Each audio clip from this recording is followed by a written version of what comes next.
E agora eu quero que você se prepare, queridos. Abra o teu coração, porque o Senhor vai dar para você. O Senhor vai ministrar no teu coração. E eu já vou estar passando no pastor Valdir. Pode estar se chegando aqui, pastor. Deixa Deus te usar, querido.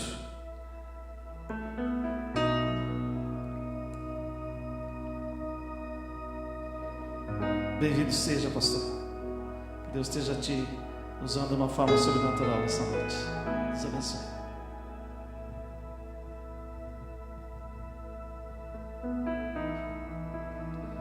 Amém. Boa noite a todos. A paz do Senhor Jesus. Uma alegria poder conhecer os irmãos, esta outra parte da família de Deus, porque, de acordo com as Escrituras Sagradas, um dia estaremos todos juntos no reino dos céus. Amém? Também estou bem feliz esses últimos 4 ou 5 dias aí. Minhas filhas lá do Rio Grande do Sul vieram nos visitar. E filhos é uma alegria, né? Para a família, uma alegria para os pais. São presentes que temos, né? E valorizamos muito. Então foi um momento de muita risada, brincadeira e também bagunça lá em casa, né? Mas bagunça santa, né? E agora o silêncio reinou de novo, né? Eu e a Jaqueline, a gente estava conversando hoje, né? O silêncio tomou conta novamente aí da casa. Mas poucas considerações, né? E vamos já para o que realmente interessa. Agradeço a Deus pela oportunidade. Também convite o pastor Jorge, que também tem nos feito nesta noite. Gostaria que você abrisse comigo a sua Bíblia Sagrada no livro de Êxodo, capítulo 12. Êxodo, capítulo 12, versos 8. Êxodo, capítulo 12, versos 8. O tema da mensagem nesta noite, para o seu e para o meu coração, é: alegrias e adversidades acompanham a vida cristã. Alegrias e adversidades acompanham a vida cristã. Êxodo capítulo 12, versos 8 diz assim: naquela noite comerão a carne assada no fogo, com pães asmos e ervas amargas a comerão. Assentadinhos mesmos, oremos uma vez mais. Paizinho querido, obrigado, Senhor, por esta noite. Obrigado, Pai, porque sabemos que temos o fôlego de vida, ao qual, Senhor, é permissão Tua, e estamos aqui, Senhor, nesta noite reunidos em Teu nome. Que através do Teu Espírito Santo Tu possas ministrar em nosso coração, meu Deus, e que possamos ser verdadeiramente alimentados pelo poder da Tua palavra. Senhor, ministra sobre nós o arrependimento de todo pecado, de todo juízo, de toda justiça, e que o Teu nome, Senhor, seja engrandecido e louvado. Meu Deus, no início dessas festividades, que o Senhor possa nos agraciar, ó Pai, com a Tua doce e poderosa palavra, em nome de Jesus. Amém. Meus amados, você que me ouve nesta noite, eu gostaria de fazer uma breve pergunta para que possamos juntos pensar um pouco a respeito deste tema, desta mensagem: alegria e adversidades que acompanham a vida cristã. Sem dúvida alguma, nós estamos vivendo um período novo, até mesmo dentro das igrejas, até mesmo dentro de um contexto evangélico pelo mundo afora. Mas especificamente na nossa região do Brasil, nós encontramos um evangelho que está cada vez mais inclinado para as coisas aqui desta terra, para a vida aqui física. E se nós olharmos muito bem as Escrituras Sagradas, Jesus, ele nunca nos enganou, nunca nos deixou desavisados a respeito de tudo aquilo que iria acontecer. Sem dúvida alguma, todo ser humano, inclusive eu me incluo nessa, o ser humano ele gosta do quê? O ser humano ele gosta de sombra e água fresca. Sem dúvida alguma, todo ser humano que vem a esta vida física gosta de sombra e água fresca, que é, digamos, sinônimo de uma vida boa, de uma vida sem percalços, de uma vida sem adversidades, de uma vida sem sofrimento, sem choro, sem angústia, sem dor. Mas isto Jesus não prometeu para nós aqui nesta terra.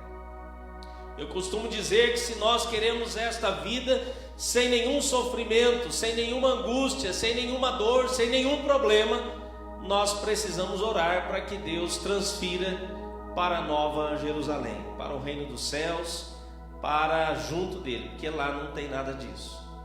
Mas enquanto nós estivermos aqui nesta terra, nós precisamos mergulhar nas Escrituras Sagradas para não cairmos ou ficarmos para trás a respeito da nossa fé. Amém?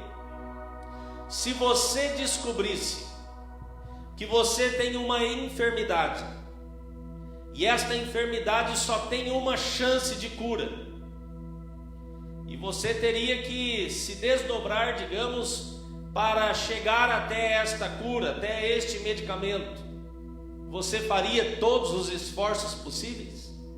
Faria ou não faria? Eu faria.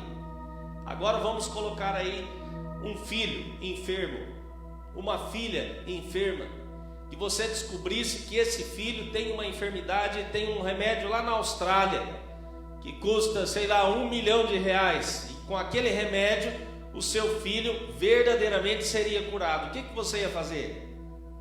Tu ia fazer rifa, tu ia ir no jornal, tu ia, sei lá, fazer o que para conseguir o dinheiro para o teu filho receber essa medicação, acionar na justiça, Ministério Público, eu não sei o que. Faria ou não faria? Pois bem, eu tenho uma notícia para você.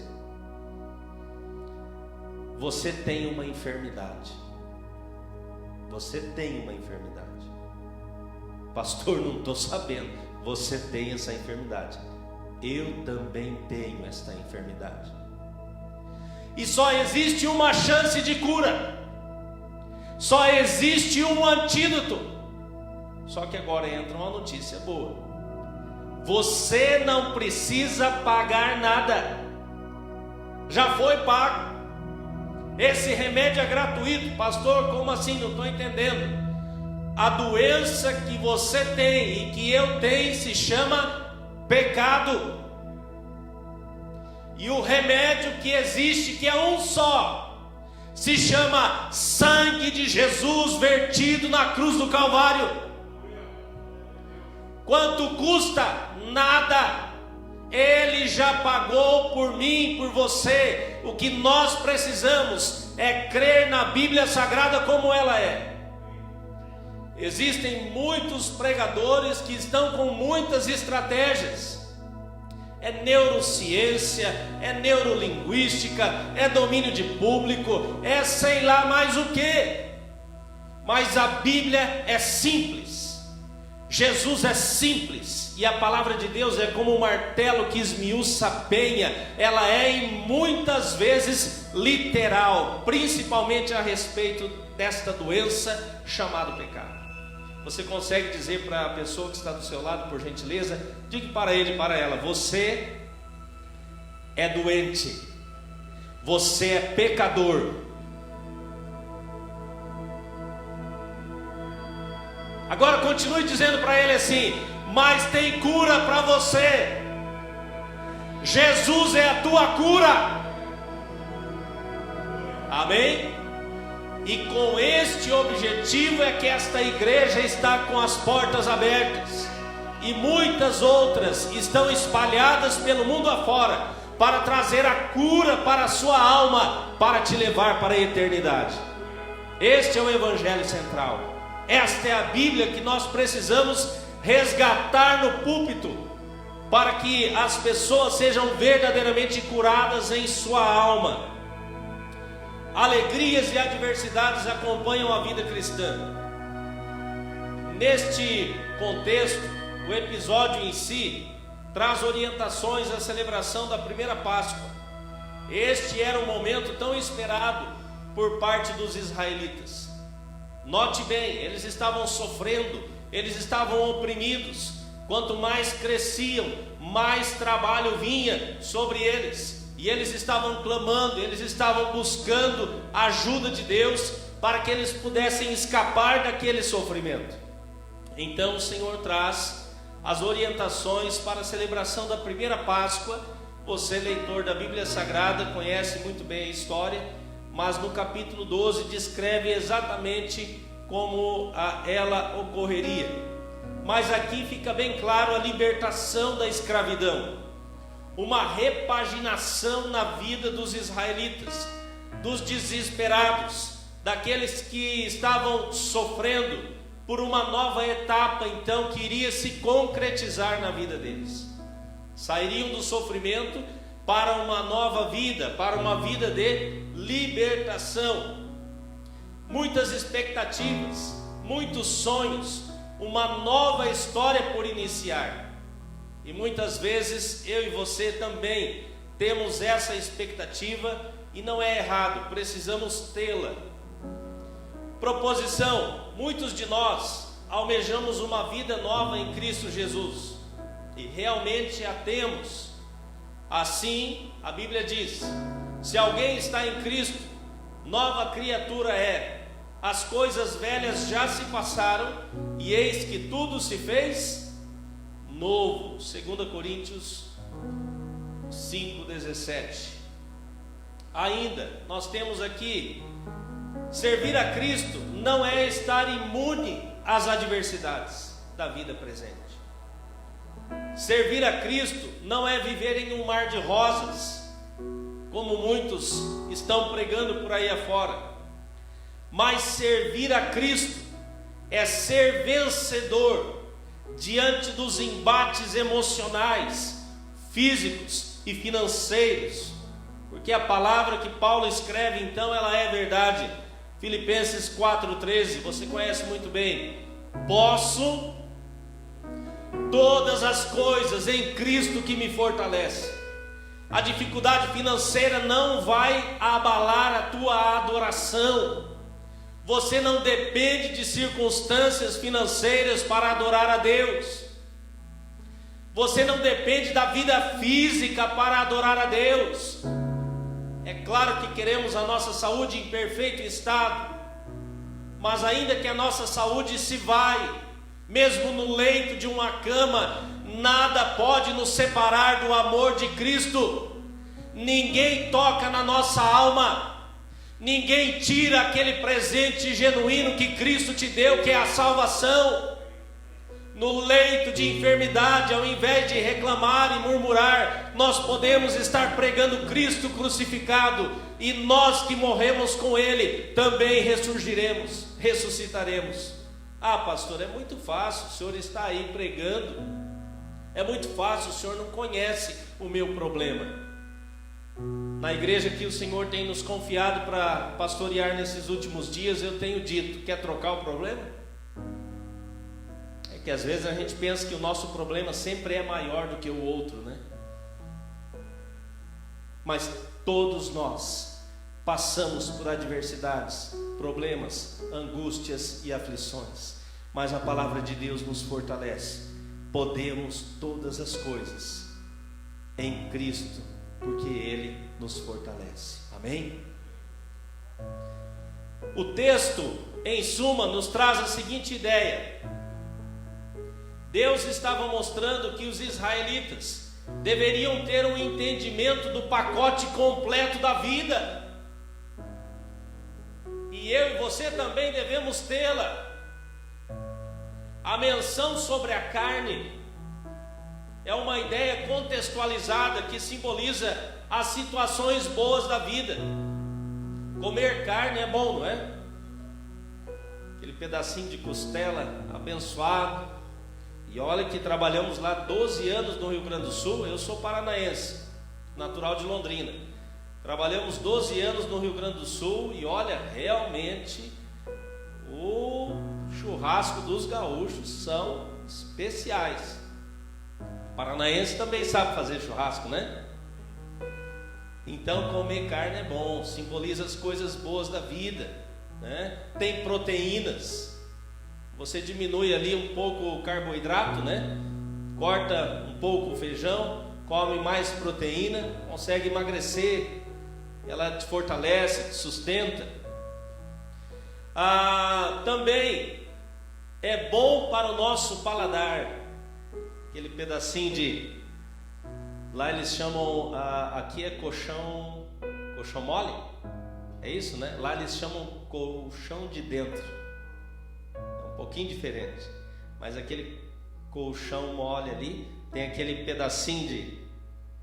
Aquela carnezinha ali, né? Aquela gordurinha. É bom ao paladar, não é? A menção sobre a carne também traz a ideia da redenção através do corpo de Cristo, o Cordeiro Pascal. Um novo começo. Assim os israelitas foram guardados do anjo da morte. Os cristãos são guardados da ira de Deus. Amém? Vamos ler ali, primeira carta de Paulo aos Coríntios, capítulo 5, versos 7. Um irmão ou uma irmã, por gentileza, consegue ler para nós? 1 Coríntios, capítulo 5, verso 7. Através daquele sacrifício, daquele cordeiro, a primeira Páscoa, lembra do sangue nos umbrais? Lembra? Então quando o destruidor, né, passou por aquelas casas, ele passou por cima, aquele sangue aspergido. Então a Páscoa no hebraico diz pechá, que é passar por cima. O Senhor, através do sangue dele vertido na cruz do Calvário, ele nos marca no sentido espiritual. Por isso que Satanás, o maligno, não nos toca. O que diz aí? Primeira carta de Paulo aos Coríntios, capítulo 5, verso 7.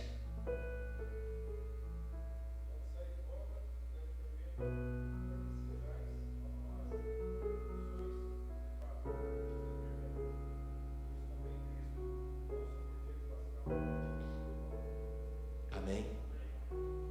O nosso Cordeiro Pascal. A Bíblia ainda diz: alimpai-vos, pois, do fermento velho, para que sejais uma nova massa, assim como estáis sem fermento, porque Cristo, nossa Páscoa, foi sacrificado por nós. Cristo foi sacrificado por nós. Este é o simbolismo da carne. As ervas amargas, uma ideia contextualizada, são as adversidades que enfrentamos na vida cristã. Traz também a ideia da lembrança da escravidão e de não esquecer aquilo que Deus fez.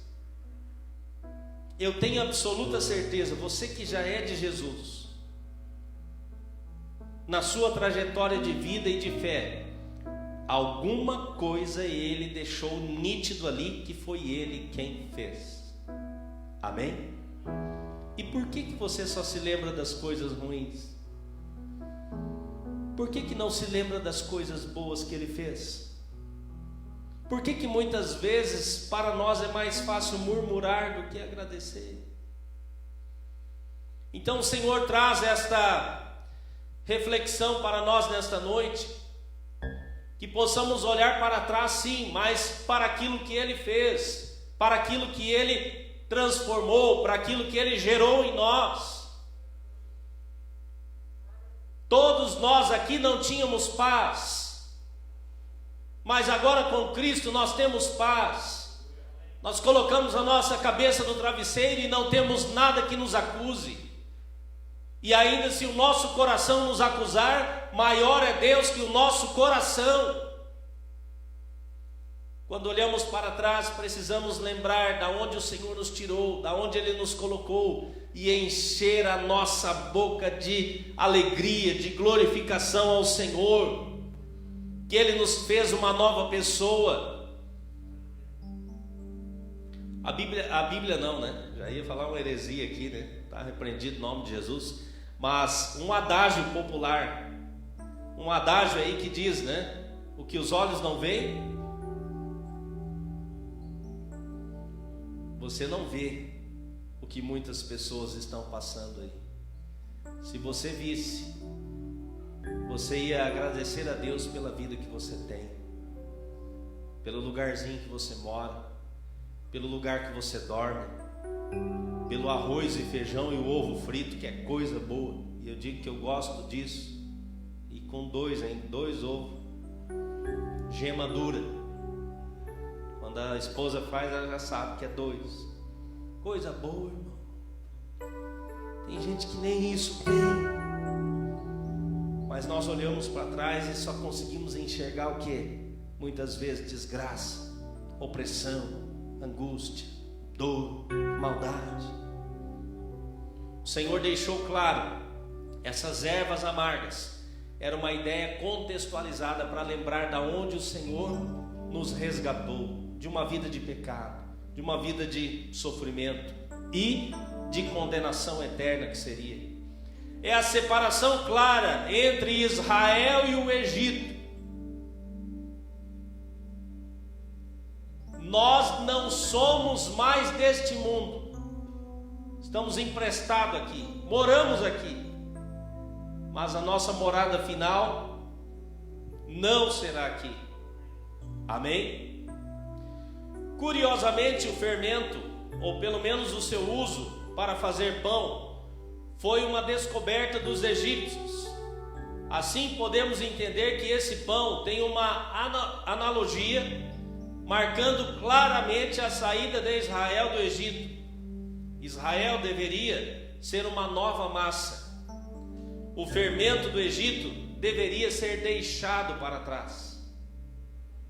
Ao sair do Egito, Israel precisava preparar pão para a viagem, mas não tinha tempo para esperar a fermentação. Vem daí a ordem divina de assar as massas antes que estivessem fermentadas. São inúmeras as formas de fermento dentro de nossas casas. Podemos citar a presença de maus hábitos, até mesmo no meio familiar, bem como a ausência de bons hábitos. O que assistimos na televisão, o que falamos depois dos cultos de domingo, quando chega em nossas casas. E abrindo parênteses aqui, já fechando, certa vez um casal saiu do culto e chegou então em casa e começou a falar mal de um certo irmão da igreja. E aquele irmão então, depois que terminou o culto, resolveu dar uma passadinha na casa desse abençoado. E quando chega lá na casa desse abençoado, uma criança pequena na frente dele estava olhando para um lado, estava olhando para o outro, olhava para um lado, olhava para o outro, e o irmão, sem saber, sem entender, disse assim: ô fulaninho, o que é que tu está procurando? O que tu está vendo? Ele falou: não, é que o pai e a mãe falou que o senhor tem 2 caras, eu estou procurando a outra. É de dar risada, irmão, mas é de chorar. Muitas vezes o fermento está dentro da nossa casa. Muitas vezes o fermento ainda continua dentro da empresa. O fermento continua na nossa caminhada no dia a dia. Mas aqui é claro que o Senhor deixa uma ordem que era preciso romper, deixar o fermento e absorver então esta nova massa, no sentido de ser uma nova vida.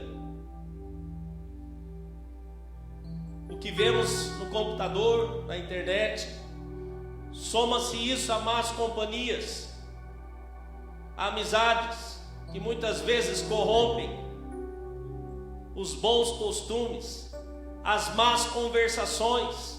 Tudo isso simboliza o quê? O fermento.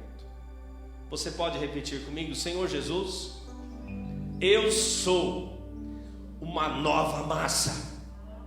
Na minha vida não existe lugar para o fermento, porque eu faço parte do teu povo e eu estou na rota do sobrenatural de Deus. Só vive o sobrenatural de Deus quem está livre do fermento.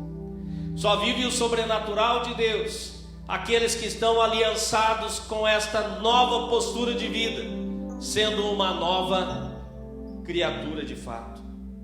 Paulo, por exemplo, nos adverte contra conversações torpes, palavras vãs, chocarrices, piadinhas, que muitas vezes são piadas terríveis. E outra coisa, irmãos, eu acredito que aqui nós temos liberdade para falar.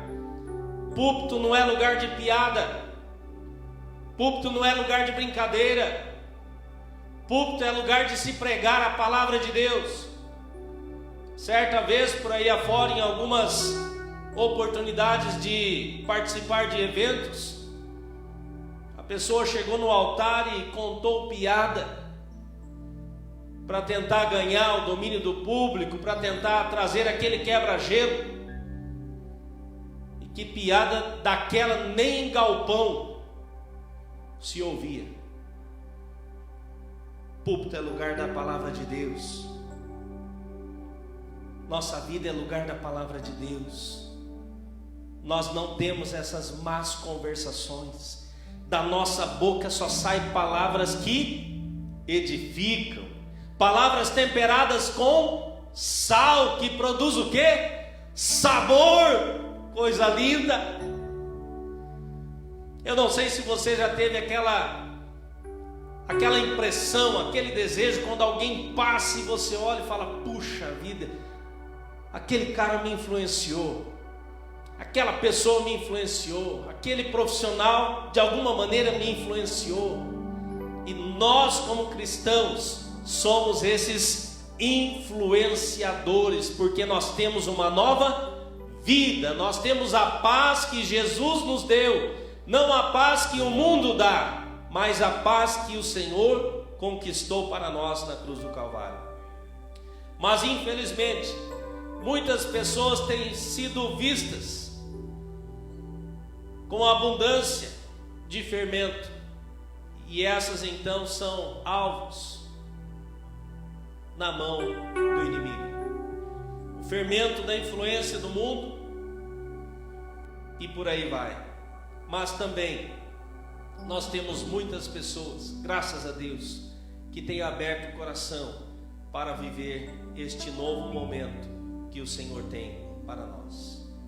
Êxodo 12:15 diz ali, 7 dias comereis pães asmos, logo ao primeiro dia tirareis o fermento das vossas casas, pois qualquer que comer coisa levedada, desde o primeiro dia até o 7º, essa pessoa será eliminada de Israel.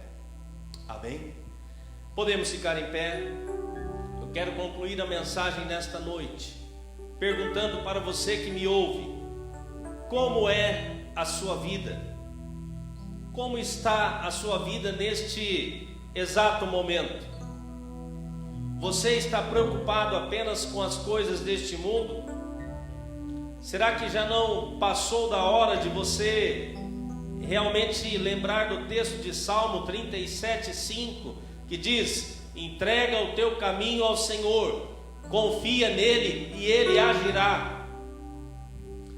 Sabe, não é muito fácil ter os filhos longe de casa, mas quando a nossa primeira filha começou a estudar na cidade de Pelotas, já foi um treinamento para nós. Eu viajava bastante, minha esposa ficava mais sozinha em casa, e os filhos então era a companhia que ela tinha. E depois, mais adiante, a menor começou a namorar e depois casou. Mas antes disso, eu particularmente, minha esposa eu não sei, não posso falar por ela. Inclusive, outra lição aqui: a salvação é marido não salva esposas, esposa não salva marido, Filho não salva pai, pai não salva filho, mas devemos manter o bom testemunho em todas as esferas da sociedade, principalmente na família. Mas eu tomei uma decisão, falei: Senhor, eu não vou conseguir ficar 24 horas com elas, por mais que eu queira. E a partir de hoje, eu entrego nas tuas mãos. E foi uma entrega verdadeira. A partir daquele momento, é claro que existe uma preocupação, mas não aquela preocupação que te consome, que te deixa aflito, que te traz angústia. Mas eu sei que Deus está cuidando delas. Assim é com a nossa vida. Está preocupado com o quê? Pastor, eu não sei o que vai ser amanhã. Que bom, de repente chegou no estágio que você precisa para entregar a sua vida para Jesus. Entrega o teu caminho ao Senhor, confia nele e Ele agirá. Tira o fermento. Uma nova etapa o Senhor está descortinando para você. Talvez você entrou a este tempo, ou até mesmo você que acompanha pela rede social, você tem passado um tempo de escravidão, de angústia, mas agora você recebe este convite para esta Páscoa, para esta libertação, para esta nova etapa que o Senhor pode proporcionar a você. Amém? Eu me lembro de outro texto que diz: vinde a mim, alguns que estão cansados. É assim? Vinde a mim, todos que estáis cansados e outras versões diz oprimidos, e eu vos tomai sobre vós o meu, e aprendei de mim que sou e humilde, e achareis descanso para a vossa. Aqui tem descanso para você, porque Jesus está aqui. Amém? Está cansadinho? Está cansadinha? Você está no lugar certo. Jesus pode dar o descanso para a sua alma. Amém? Quer receber o abraço de Jesus? Quer receber o fortalecimento de Jesus? Então coloca a mão em seu peito, apenas um simbolismo, nada de doutrina, tá? O chão não vai tremer, a laje aqui do teto não vai se abrir, mas o teu coração vai aquecer. Mas a paz de Jesus vai entrar na sua alma. As cadeias que prendem os seus pensamentos de derrota vão ser quebradas nesta noite pelo poder e pelo sangue de Jesus. A angústia, mágoa, confusão, incredulidade pode ficar do lado de fora da sua vida, e você, a partir de hoje, vai viver a plenitude de Deus, vai viver a paz que Jesus prometeu. Mas agora você vai aplicar a sua fé. Aplique a sua fé, entregando a sua vida a Jesus Cristo, entregando o seu caminho a Jesus, entregando os seus negócios nas mãos daquele que sabe governar muito bem, que conhece o amanhã, entregando os seus filhos. Lança sobre ele a sua ansiedade, a sua angústia, aquilo que tem te consumido. Lança em nome de Jesus. Paizinho querido, aqui estão as tuas ovelhinhas, Pai, elas são preciosas para ti. O Senhor morreu na cruz do Calvário por cada uma delas, ó Pai. E o Senhor conhece o estágio, o momento em que cada uma delas estão vivenciando. Senhor, e como vimos aqui nas Escrituras Sagradas, o povo daquela época estava vivendo, Senhor, uma escravidão, através, Senhor, do domínio, Senhor, do Egito sobre eles. Mas chegou o momento da Páscoa, chegou o momento da libertação, chegou o momento da nova vida, chegou o momento, Senhor, de uma nova história. E eles compreenderam, e eles entenderam, e fizeram, Senhor, de acordo com as tuas instruções. E nesta noite, Pai, nós estamos aqui, e estamos fazendo, Senhor, conforme a tua instrução. Nós declaramos que Jesus Cristo é o Rei e Senhor da nossa vida. Nós declaramos que somos pecador, e através do sangue de Jesus na cruz do Calvário, nós somos justificados e temos a paz com Deus. Senhor, e a partir de agora, meu Deus, através da fé das tuas ovelhinhas, através da confissão em ti, Senhor, como nosso Rei e Salvador, vem com o teu poder, ó Pai. Vem, Senhor, trazendo a tua paz. Vem, Senhor, trazendo, Senhor, esta nova vida. Vem, Senhor, quebrando as cadeias, os grilhões, as amarras. Meu Deus, e que uma nova etapa, Senhor, de uma vida contigo, possa sim, Senhor, iniciar nesta noite.